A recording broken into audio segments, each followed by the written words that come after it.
Hey everybody, it's Dr. Gilchrist, and I wanted to demonstrate a couple of the different examples of some interesting work with classical conditioning that we are talking about in class. So I previously sent you a video that I made about 4 years ago looking at the blocking effect and how to set that up if you have the Pro software. I want to talk a little bit today about two other effects, the overshadowing effect and one called the overexpectation effect, which is one of my favorite examples to do. What we're going to go ahead and do, we're going to go ahead and click on Save As. The very first thing that we are going to do is Exercise 8. This is what it is in the Pro Manual, Exercise 8, Overshadowing. There we go. We're going to go ahead and go to a design classical experiment.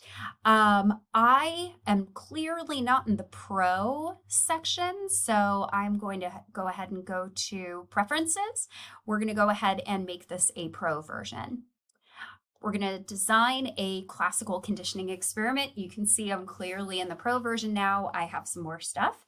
So here's what we're going to do.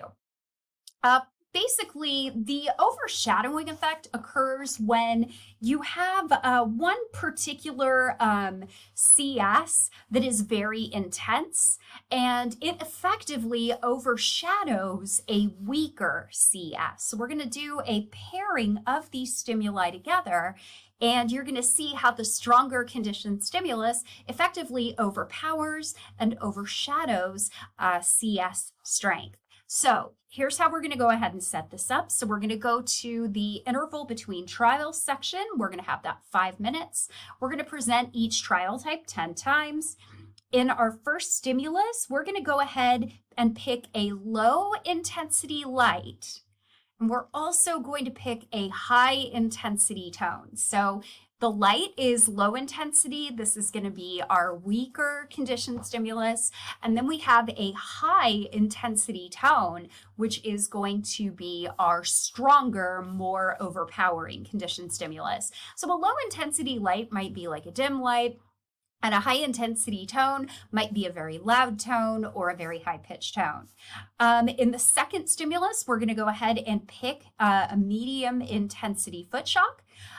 So this is going to be our very first stage. Next, we are going to go ahead and we are going to create a new stage, and we're going to go ahead and pick stage 2. So in stage 2, we're going to have time between trials. We're going to have 5 minutes. Next, each trial type is going to be presented once. So this is going to be a little bit different. Next, we have stage 2, type A. We're going to go ahead and pick a medium intensity light, and we're going to pick none as our second stimulus here. Next, so we're going to have the light as being slightly more intense. Next, we are going to add a new type. We are going to pick a medium intensity tone. So here, we're going to check and make sure that we have medium intensity light and tone. And again, we're going to go ahead and pair that with nothing. So next, we have our medium intensity light, our medium intensity tone. We're going to go ahead and check and make sure that stage 1 is set up exactly as we want, and stage 2 are 2 trial types. And then we are going to go ahead and click run. I'm going to pause the video while Sniffy runs, and then I will show you the data. So hopefully you've taken a look at some of the data. I want to draw your attention to the CS response strength window, and then I want to draw your attention to the movement ratio. Now, I made a little bit of a mistake. If we go ahead and basically, I basically made a mistake, and for type B there are too many trials, so I forgot to make sure that it's one trial for type B as well. But one of the things that you'll notice, we have so if you take a look at our CS response strength, remember that our tone had a higher intensity than our light did. And as you can see in the CS response strength window, ultimately the tone has the effect of basically driving most of the acquisition, where the light really doesn't. And you can see this kind of come into play with our movement ratio, in that when we present the light, you can see that there's a lot less freezing compared to when that is with the tone. So basically, the freezing effect is largely being driven by the higher intensity conditioned stimulus than the lower intensity conditioned stimulus. So I'm going to go ahead and close out of this, and then we're going to go ahead and move on to exercise 9, the overexpectation effect. So the overexpectation effect is basically the idea that if you train a rat to expect something and then later you deliver something that is less than what they expect, ultimately this will lead to less of a response. So what we are going to do, I need to go ahead and do some compound conditioning for this to work. So I'm going to go ahead and get that set up, and I will return in just a second.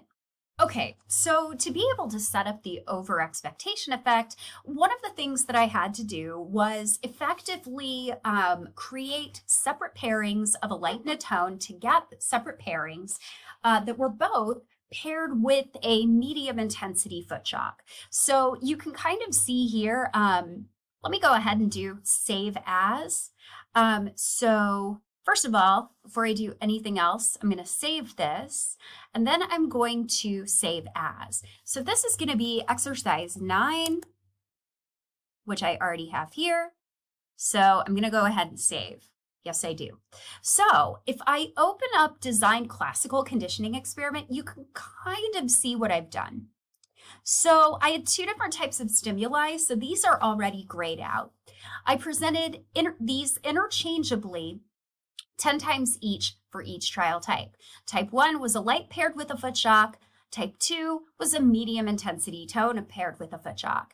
And then in stage 2, I presented each of those on their own.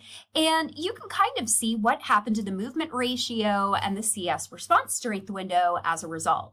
You can see that both of them, Sniffy has done a pretty good job of acquiring both the tone and the light as an acquired predictor for a foot shock, both of medium intensity. And you can kind of see this here in stage 2, where I presented both the light without a shock and the tone without a shock, and I get a pretty good freezing amount. Additionally, if we look at the CS response strength mind window, we can see that we definitely have some acquisition here. So now we're going to create what's called the overexpectation effect. So I'm going to go into Design Classical Conditioning Experiment. Stage 1 and 2 are already grayed out, so I'm going to create a new stage. This is called Stage 3.